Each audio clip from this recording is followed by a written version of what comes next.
con su espacio, con su propio espacio en Sin Censura TV. Mi querido Ricardo, desde acá, desde esta zona del Zócalo de la Ciudad de México, te saludo con mucho gusto. Buenos días todavía y ya se está llenando el Zócalo.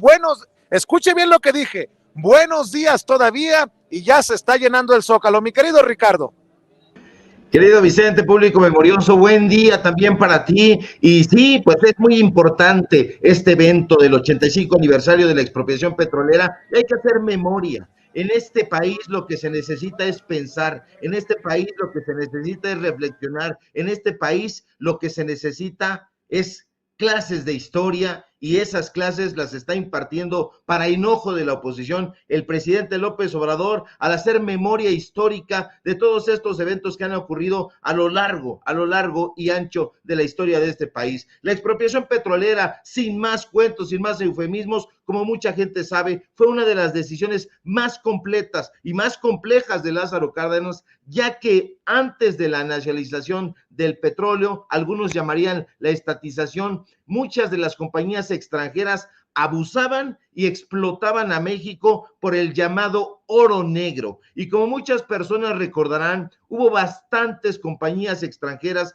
que quisieron apoderarse del petróleo mexicano. Entre ellas, hay que recordarlo y hay que señalarlo fuerte, figuraban dos Shell Standard Oil, las cuales operaban en nuestro país a través de sus subsidiarias. El daño que habían hecho a México era enorme. Recordemos que quien le abrió las puertas de este país a las grandes petroleras extranjeras fue el mostachudo José Limantur, quien fue el flamante secretario de Hacienda del dictador Porfirio Díaz, ese dictador que tanto admira Enrique Krause y todos sus subalternos en letras libres. Ahora bien, la expropiación petrolera se hizo pública la noche de un día como hoy, 18 de marzo de 1938, y fue difundida tanto en la prensa como en la radio. Y déjeme contarle que el pueblo de México, ese pueblo que el loquillo de Ciro Murayama dice que no existe, apoyó plenamente esta decisión desde el momento en que supo la noticia. Y el apoyo se debió a que conocían perfectamente la situación de México con el petróleo. El pueblo sabía lo mucho que esas empresas extranjeras habían dañado a la nación.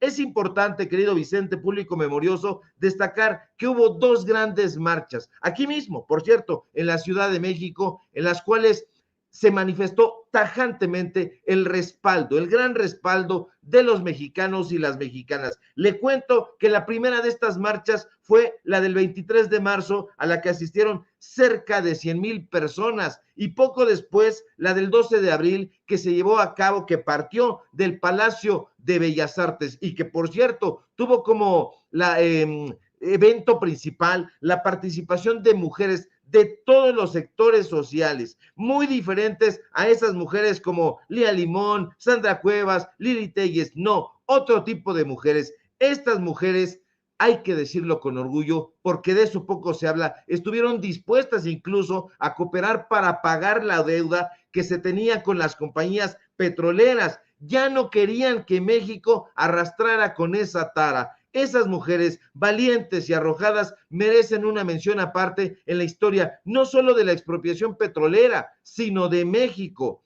Cuando los vetustos y arcaicos conservadores dicen que eso fue una medida extrema, da pena, da vergüenza escucharlo, y da pena porque en primer lugar fue una medida legal. Sí, el gobierno de México se apropió legalmente de estas 17 compañías extranjeras que controlaban de una manera perniciosa esa industria. Y hay que entrar en detalles, querido Vicente, porque vale mucho la pena hacerlo. Cárdenas les expropió edificios, maquinaria, ductos, entre otras cosas, debido a que esas compañías extranjeras que se habían constituido bajo las leyes mexicanas se rehusaron a atacar la sentencia emitida por la Junta Federal de Conciliación y Arbitraje a favor del pago de mejores salarios a obreros, a obreras, a trabajadores de esta industria. Una sentencia que, vale la pena decirlo, fue ratificada por la Suprema Corte de Justicia de la Nación, una corte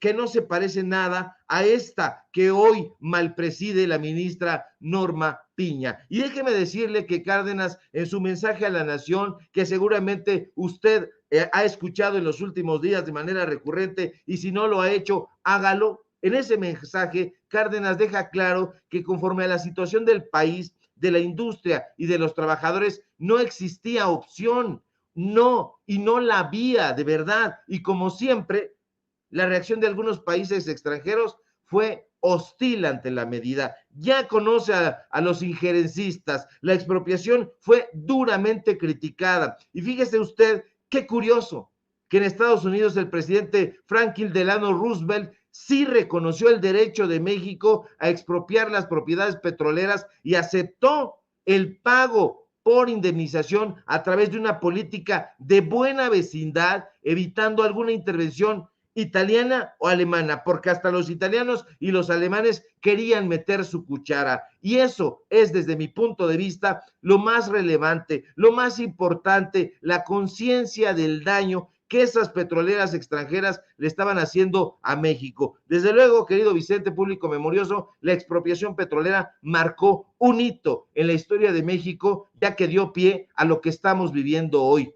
a una nueva manera de administrar y suministrar el petróleo mexicano, que es del pueblo de México, de ese pueblo que la oligarquía no quiere reconocer.